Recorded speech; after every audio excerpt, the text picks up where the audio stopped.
Hello friends, நம்ம இன்றைக்கி எதை பற்றி பார்க்க போகிறோம்னா எப்படி உருளைக்கிழங்கு சிப்ஸ் பண்ணுறது அதை பற்றி தான் பார்க்க போகிறோம். அதுக்கு ஃபஸ்ட்டு பொட்டேட்டோஸ் எடுத்துக்கோங்க. அது நல்லா தண்ணியில் கழுவிக்கோங்க. கழுவினோட்டியும் அதோட தோலை பீல் ஆஃப் பண்ணிக்கோங்க. இப்படி நல்லா பீல் ஆஃப் பண்ணிக்கோங்க. நெக்ஸ்ட் இதை சின்ன செதுக்கிறத வச்சு செதுக்கலாம். ஃப்ரெண்ட்ஸ், இப்படி எல்லாத்தையும் ஸ்லைஸ் பண்ணிக்கோங்க.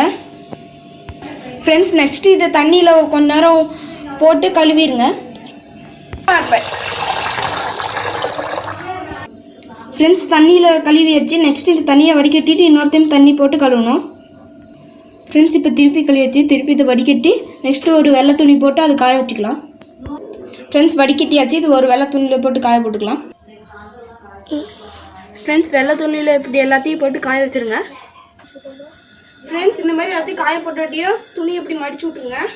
அப்படின்னா தான் ஈரம் நல்லா எல்லா சைடும் தப்பிக்கும். துணியில் இப்படி போட்டு ப்ரெஸ் பண்ணி விடுங்க. அப்புறம் ஒரு 5 நிமிஷம் கழித்து எடுத்து பொரிச்சிடலாம்.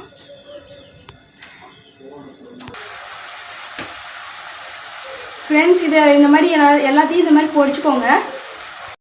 ஃப்ரெண்ட்ஸ், அவ்வளோதான். ஃப்ரெண்ட்ஸ், பொரிச்சு எடுத்தாச்சு. இதில் உப்பையும் மிளகாயும் கலக்கி இதில் கொஞ்சம் கொஞ்சமாக தூவி விட்டு மிக்ஸ் பண்ணிக்கோங்க.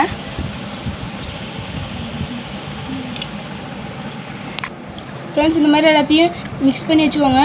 இந்த வீடியோ உங்களுக்கு பிடிச்சிருந்தா லைக் பண்ணுங்கள், ஷேர் பண்ணுங்கள், சப்ஸ்கிரைப் பண்ணுங்கள். தேங்க்யூ.